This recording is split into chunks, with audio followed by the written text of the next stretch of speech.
तो आदाब, नमस्कार, गुड इवनिंग, सत श्री अकाल। एक बार फिर आप तमाम लोगों का स्वागत है क्राइम तक की कहानी के इस एपिसोड में। उम्मीद है पूरी फैमिली अच्छी होगी, अपना और अपनों का ख्याल रख रही होगी। आज दिन में मैंने आपको कहानी ऑपरेशन सिंदूर और उस 25 मिनट के ऑपरेशन की पूरी डिटेल सुनाई थी। आज जो भी खबरें आ रही थी तो पाकिस्तानी मीडिया को भी देखना ज़रूरी था, क्योंकि ऑपरेशन सिंदूर के बाद वहाँ क्या चल रहा है, उनका रिएक्शन क्या है। और आज पाकिस्तान के पार्लियामेंट में पाकिस्तान के प्राइम मिनिस्टर शहबाज शरीफ ने एक स्टेटमेंट दिया। उसकी ख़ास बात क्या थी, क्योंकि पड़ोसी देश के बारे में इस ऑपरेशन का क्या असर हुआ है, ये पहलू भी जानना ज़रूरी है।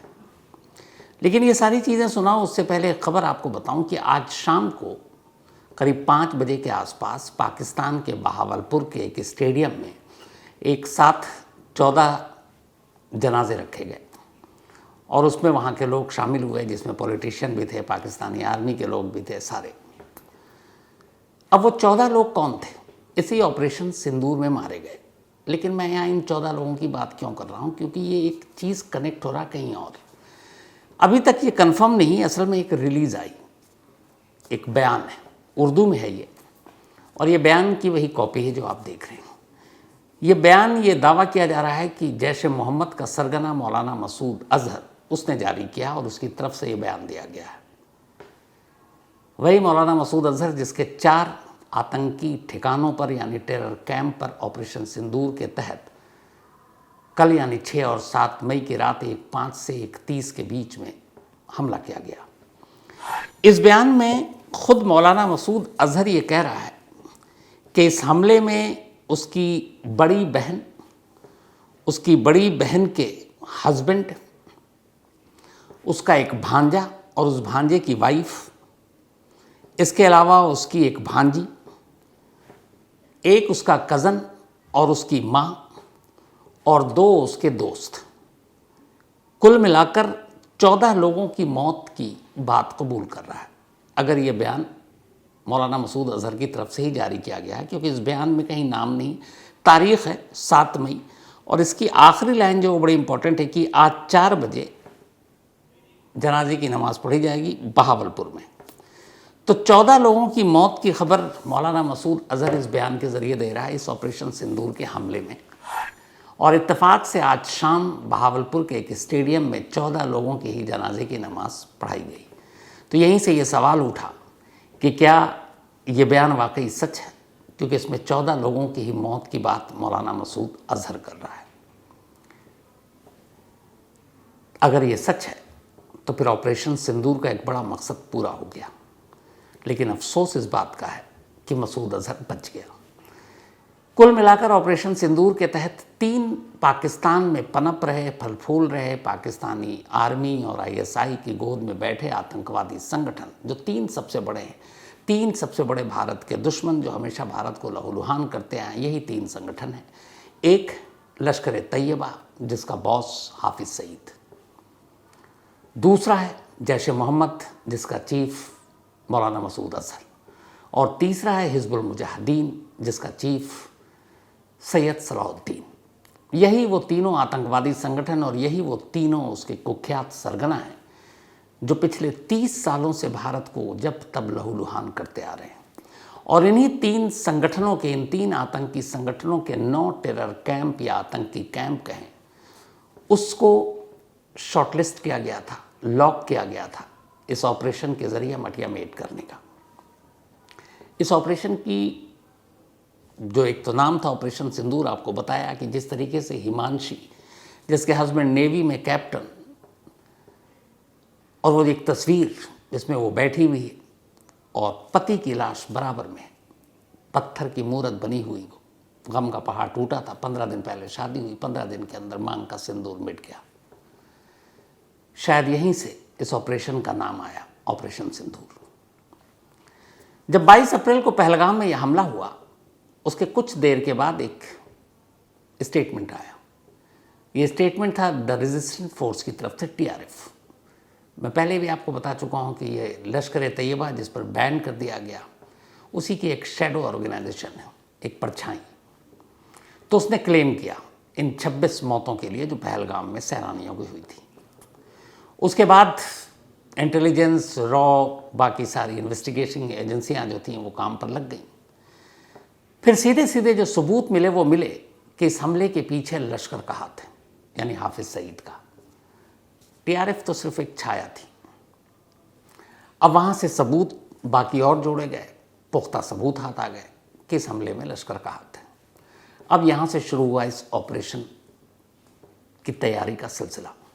सबसे पहले इसमें खुफिया एजेंसियों को शामिल किया गया, जो अक्सर ऐसे ऑपरेशन में होता है, जिसमें हमारी रॉ और बाकी इंटेलिजेंस, बाकी जो स्लीपर सेल, पाकिस्तान में बैठे हुए हमारे सोर्सेस, उन सब से जानकारी इकट्ठा की गई। और जब ये पुख्ता हो गया कि इसके पीछे लश्कर का हाथ है और लश्कर को पनाह दे रहा है पाकिस्तानी खुफिया एजेंसी ISI, वहाँ की फ़ौज, तो फिर मामला इन्हीं की तरह साफ हो गया। अब ये था कि इस ऑपरेशन को अंजाम देना है और टेरर कैंप को नेस्तो नाबूद करना है, जो बरसों से हमें घायल कर रहे हैं। तो फिर हुआ कि सिर्फ लश्कर ही क्यों, वो तमाम टेरर ऑर्गेनाइजेशन जो पिछले 3 दशक से हमें लहूलुहान कर रहे हैं, उनको क्यों बख्शा जाए। लगे हाथ जब हमला करना ही है तो फिर सभी को निपटाया जाए। कुल मिलाकर 5 ऐसे टारगेट थे जिनके बारे में कोई शक नहीं था और उसको नेस्तो नाबूद करना था। और इन 5 में से तीनों संगठनों के थे, लेकिन 4 टारगेट ऐसे थे जो POK में नहीं थे, यानी पाक ऑक्युपाइड कश्मीर में नहीं थे। वो 4 पाकिस्तान के अंदर थे और इनमें सबसे दूर जो था वो एक 104 किलोमीटर इंटरनेशनल बॉर्डर के अंदर। अब 104 किलोमीटर पाकिस्तान के अंदर जाकर ऑपरेशन को अंजाम देना ये अपने आप में सबसे रिस्की था, लेकिन 4 टारगेट को चुना गया क्योंकि इनके बिना काम तो होता नहीं। तो 4 पाकिस्तान के अंदर, 5 POK में, 9 टारगेट चुने गए। इन 9 आतंकी कैंप या टेरर कैंप में से 4 जैश ए मोहम्मद के थे, 3 लश्कर ए तैयबा के और 2 हिजबुल मुजाहिदीन के। तो 3 बड़े आतंकवादी संगठन के 9 टेरर कैंप। और इसके बाद जब इन सारे कैंप की पूरी घेरेबंदी हो गई, नक्शा हो गया, सब कुछ ग्राउंड लेवल पर, आसमान लेवल पर तैयारी पूरी हो गई, तो बस इंतज़ार था कि इस ऑपरेशन को अंजाम देना है। और आखिरकार 7 मई रात 1:05 पर हमारी वायुसेना ने, एयरफोर्स ने अपने लड़ाकू जेट के ज़रिए इन 9 ठिकानों पर 24 मिसाइल या बम दागे। 9 ठिकाने, 9 टेरर कैंप और 24 अटैक यानी मिसाइल। और इसमें इन सारे टेरर कैंप को नेस्तो नाबूद कर दिया गया, धुआं धुआं कर दिया गया। तो ऑपरेशन 25 मिनट में कंप्लीट हो गया। 3 बड़े पाकिस्तानी ऑर्गेनाइजेशन के 9 टेरर कैंप, उनका खात्मा कर दिया गया। लेकिन सवाल ये था कि इन 3 टेररिस्ट ऑर्गेनाइजेशन के जो सबसे बड़े 3 कुख्यात सरगना थे, लश्कर का हाफिज सईद, जैश का मौलाना मसूद अजहर और हिजबुल मुजाहिदीन का सैयद सलाउद्दीन, उसका क्या हुआ। ये तीनों बच गए। और इसकी वजह ये थी कि तीनों ऐसी जगह पर थे जहाँ पर हमें इस ऑपरेशन के ज़रिए उन तक पहुँचना मुश्किल था। फिर मामला शायद सिर्फ इस स्ट्राइक तक नहीं होता, एयर स्ट्राइक, बल्कि कुछ ऐसी चीज़ें होती कि ये शायद जंग में तब्दील हो जाए। क्योंकि ऐसे टेररिस्ट, ऐसे आतंकवादी, ऐसे आकाओं को जिनके ज़रिए पूरा ऑर्गेनाइजेशन चल रहा है, उनको और ये भी पता है कि पाकिस्तान उनको पनाह देता है, पाकिस्तानी खुफिया एजेंसी फंडिंग करती है, पाकिस्तानी आर्मी उनके पीठ पर हाथ रखती है, क्योंकि असली काम तो वो लोग इन्हीं से कराते हैं। तो इसीलिए इन तीनों को वक्त से पहले ऐसी जगह पर रख दिया गया जहाँ तक एयर स्ट्राइक मुमकिन नहीं था। एक तो गोपनीय खुफिया तरीके से, और दूसरा बिल्कुल ख़ास ऐसी जगहों पर, ऐसे तहखाने या बंकर में जहाँ पर इनका कोई नुकसान ना हो। 3 साल पहले तक हाफिज सईद, लश्कर का बॉस, लाहौर के जौहरी बाग में खुलेआम रहता था। जौहर बाग रैलियां करता था, फ्राइडे को नमाज से पहले तकरीर, भाषण देता था। लेकिन पुलवामा के बाद पाकिस्तानी एजेंसियों ने कहा कि अब तुम्हारा खुलेआम रहना ठीक नहीं है, किसी न किसी ऑपरेशन में तुम निपट जाओगे। और इसलिए अब लगभग वो अंडरग्राउंड हो गया, हालांकि बीच बीच में कभी कभी आता, ज़बरदस्त सुरक्षा के बीच। लेकिन जैसे ही पुलवामा के बाद अब पहलगाम हुआ, तो 22 अप्रैल को पहलगाम होता है और उसके बाद जैसी टीआरएफ क्लेम करती है, सबसे पहले सुरक्षा कवच पाकिस्तानी सेना और आईएसआई हाफिज सईद को देती है। उसे लाहौर से उठाकर एक खुफिया जगह पर ले जाया जाता है और वो पाकिस्तानी सेना और आईएसआई की निगरानी में एक गुप्त जगह पर छुपा दिया जाता है। कायदे से कहें तो एक बिल में वो जाकर छुप जाता है और यही वजह है कि हाफिज सईद बच गया। मौलाना मसूद अजहर, हमेशा सियालकोट में इसको देखा गया। सियालकोट में ये रहता, सियालकोट में भाषण देता, फ्राइडे को जनरली वहाँ के जामा मस्जिद में भी ये पहुँचता। लेकिन पुलवामा के बाद, क्योंकि पुलवामा में मसूद अजहर का नाम आया था, इसको भी धीरे धीरे पब्लिकली अपीयरेंस से रोक दिया गया कि किसी ऑपरेशन में तुम निपट जाओगे। अब जब पहलगाम होता है तो दूसरा जो सबसे बड़ा टारगेट मौलाना मसूद अजहर, उसको भी पाकिस्तानी खुफिया एजेंसी आईएसआई, पाक सेना और उनके चीफ के कहने पर सियालकोट से निकालकर एक खुफिया ठिकाने पर ले जाया जाता है। उन्हें पता था कि 22 अप्रैल को जो हुआ उसका बदला और उसमें सबसे ज़्यादा तलाश इन्हीं लोगों की होगी। तो इस तरीके से हाफिज सईद के बाद मौलाना मसूद अजहर को भी एक बिल में छुपा दिया गया। तीसरा जो सबसे बड़ा आतंकवादी संगठन पाकिस्तान का है, लश्कर और जैश के बाद हिजबुल मुजाहिदीन, जिसका टारगेट ही हमेशा सिर्फ और सिर्फ जम्मू कश्मीर रीजन होता है और उसके सारे कैंप पीओके से चलते हैं। हाफिज सईद और जैश के बाद, मौलाना मसूद अजहर के बाद सैयद सलाउद्दीन सबसे बड़ा टारगेट था। ये हमेशा पीओके, मुजफ्फराबाद, इन जगहों पर खुलेआम आया करता था। लेकिन पहलगाम के बाद बाकी दोनों की तरह, यानी मसूद अजहर और हाफिज सईद की तरह, सैयद सलाउद्दीन को भी अंडरग्राउंड कर दिया गया पाकिस्तानी खुफिया एजेंसी आईएसआई और पाकिस्तानी सेना की तरफ से। तो जब ये ऑपरेशन सिंदूर चला तो इनके आतंकी कैंप तो निशाने पर थे, सब कुछ लॉक हो चुका था, सारी प्लानिंग हो चुकी थी। लेकिन इन संगठनों के 3 सबसे बड़े चेहरे वो इसलिए बच गए क्योंकि वो पहले ही बिल में जाकर छुप गए थे। बट ऐसा नहीं है कि ये आखिरी था। कोशिश यही है कि जब तक इन तीनों का हिसाब किताब नहीं होगा, पाकिस्तान में आतंकवाद की फैक्ट्री बंद नहीं होगी, क्योंकि असली मास्टरमाइंड यही है।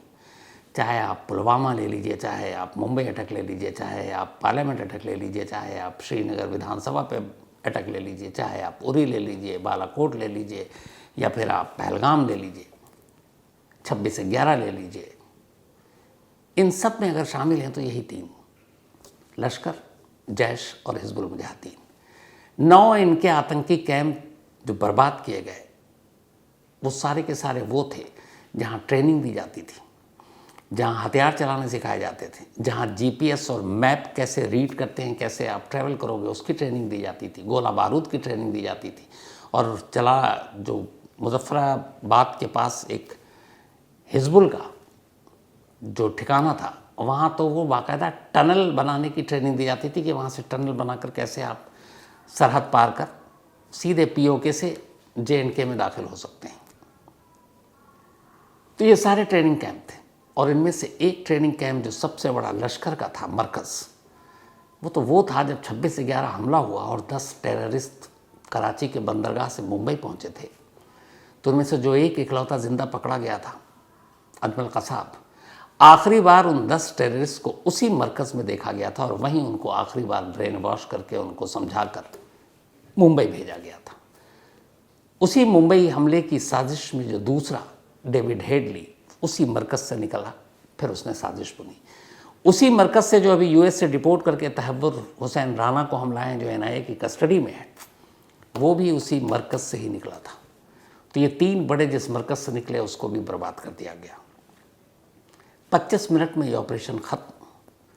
लेकिन चूँकि ये तीनों अभी बच गए, बिल में हैं, इसलिए ये मानना कि अब पाकिस्तान से आतंकवाद एक्सपोर्ट नहीं होगा इंडिया, ये बेवकूफ़ी होगी।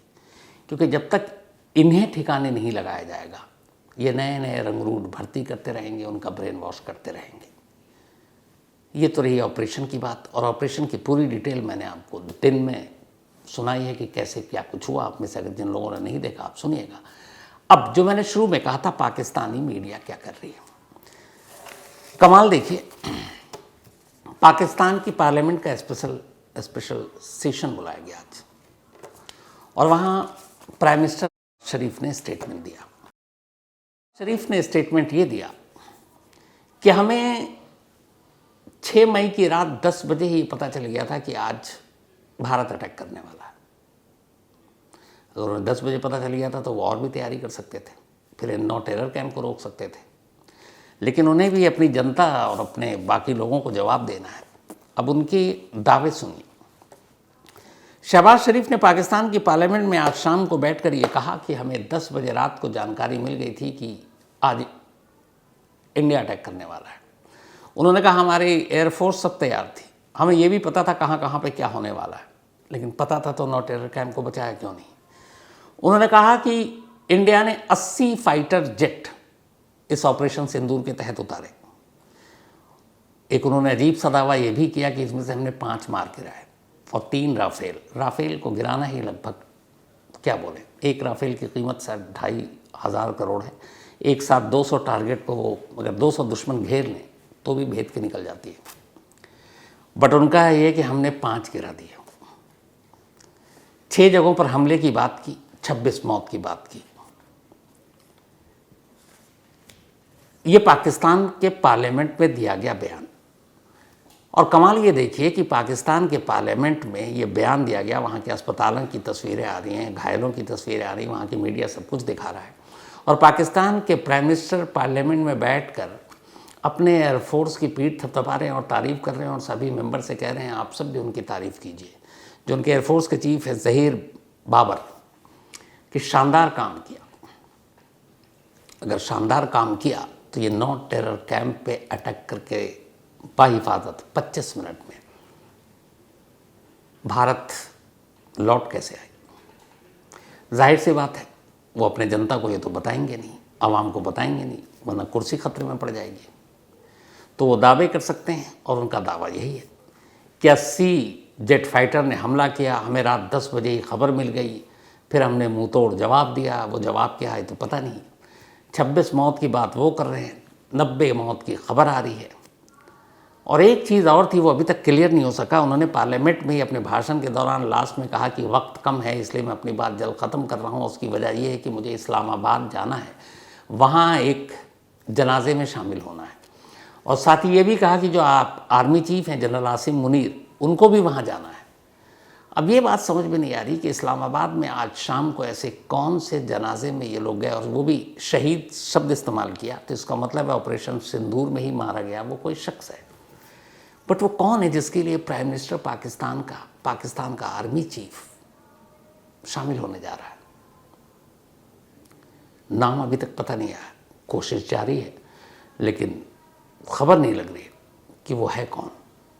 पर देर सवेर, आजकल तो पहले होता था कि मुखबिरों से और बाकी से आप चीज़ें पता कर लेते थे, अब तो ये है कि सोशल मीडिया और मीडिया भी, पाकिस्तानी चैनल अभी भी हमारे यहाँ देखे जा रहे हैं कम से कम, और हमारे चैनल भी वहाँ देखे जा रहे हैं, तो बहुत सारी चीज़ें पता चल जाती हैं।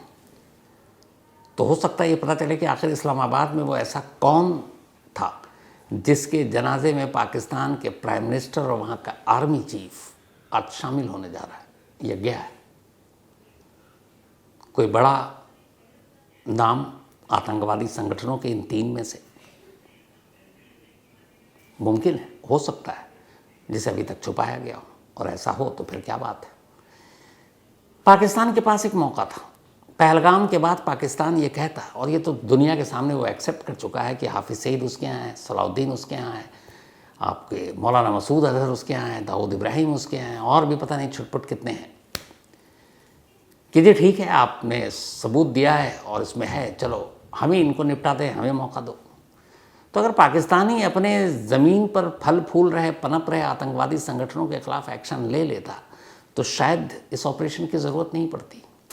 लेकिन पाकिस्तान हर बार यही कहता है कि हमारे यहाँ कोई आतंकवाद नहीं, जबकि खुद उसका भी शिकार होता है। वो गवाह है कि वहाँ की मस्जिदों में भी धमाके होते हैं। तो जब आतंकवाद नहीं है तो तुम्हारे यहाँ इतने धमाके कहाँ से होते हैं? लोग कैसे मरते हैं? हर दूसरे दिन वहाँ पे कोई ना कोई टेररिस्ट अटैक होता है। तो अगर पाकिस्तान वक्त रहते ये कदम उठा लेता तो शायद ये बात यहाँ तक पहुँचती नहीं। अब भी वक्त है, अब भी ऐसा नहीं है कि ये 9 टेरर कैंप ख़त्म करके इस ऑपरेशन के ज़रिए हमने पाकिस्तान से आतंकवाद को मिटा दिया, बिल्कुल नहीं। ये गलतफहमी हम सबको होनी भी नहीं चाहिए, क्योंकि जब तक हाफिज़ सईद, मसूद अज़हर या फिर सैयद सलाउद्दीन जैसे आतंक के आका पाकिस्तान के अंदर ज़िंदा हैं, आप याद रखिए ये लोग कुछ ना कुछ प्लान करते रहेंगे। मुझे याद है अफजल गुरु का जब मैंने इंटरव्यू किया था पार्लियामेंट अटैक के बाद, तो एक सवाल पूछा था कि तुम्हारा ब्रेन वॉश किसने किया था, तब उसने मसूद अज़हर का नाम लिया था और एक लाइन बोली थी जो आज तक मुझे याद है। इस इंटरव्यू के हो गए करीब 22-23 साल, लेकिन उसकी एक लाइन थी अफजल गुरु की कि अफजल गुरु वो शख्स है जो सोता नहीं है, वो 24 घंटे सिर्फ एक चीज़ सोचता रहता है इंडिया के बारे में कि उसे अगला ऑपरेशन कैसे करना है। ये बाकायदा इंटरव्यू, अगर वो कभी क्लिप मिली तो मैं आपको सुनाऊंगा। वो हर वक्त ये सोचता रहता है कि मुझे इंडिया में कैसे नुकसान पहुंचाना है, इंडिया को कैसे लहूलुहान करना है, और वो सोता नहीं है बल्कि सिर्फ प्लानिंग करता रहता है। तो ऐसा शख्स, इतना ख़तरनाक शख्स जो बैठकर हर वक्त हमें लहूलुहान करने की साजिश बुनता हो, जब तक ऐसे आतंकवादी के आका ज़िंदा हैं, ऐसे संगठनों के ये सरदार ज़िंदा हैं, तब तक हमें बेफिक्र होना ही नहीं चाहिए, क्योंकि 9 टेरर कैंप ख़त्म है, हो सकता है ये दोबारा बना लें, क्योंकि असली मास्टरमाइंड तो वही है। और या दूसरा रास्ता ये है कि अब भी पाकिस्तान सुधर जाए। उसके लिए भी बेहतर होगा अगर उसने अपने ज़मीन से आतंकवाद को उखाड़ फेंका, तो पाकिस्तान भी खुशहाल रहेगा। कम से कम उसके अपने लोग तो नहीं मारे जाएंगे, वो तो उसके अपने ही लोग हैं। चलो हम तो खैर भैया विदेशी हैं उनकी नज़र में, पड़ोसी हिंदुस्तानी, लेकिन वहाँ तो तुम्हारे अपने पाकिस्तानी हैं, उनके प्रति तो तुम्हारा फ़र्ज़ होना चाहिए कि वो क्यों मर रहे हैं। और उन्हीं आतंक, चाहे वो तहरीक तालिबान हो, चाहे जैश हो, चाहे लश्कर हो, चाहे कोई भी संगठन हो, जो जिससे नहीं बनती ठोक देता है। तो ये मौका है पाकिस्तान के लिए सुधरने का। तो कहानी में आज इतना ही। अब आपसे मुलाकात होगी कल रात 9 बजे किसी नई कहानी के साथ। तब तक अपना और अपनों का ख्याल रखिएगा। Thank you very much.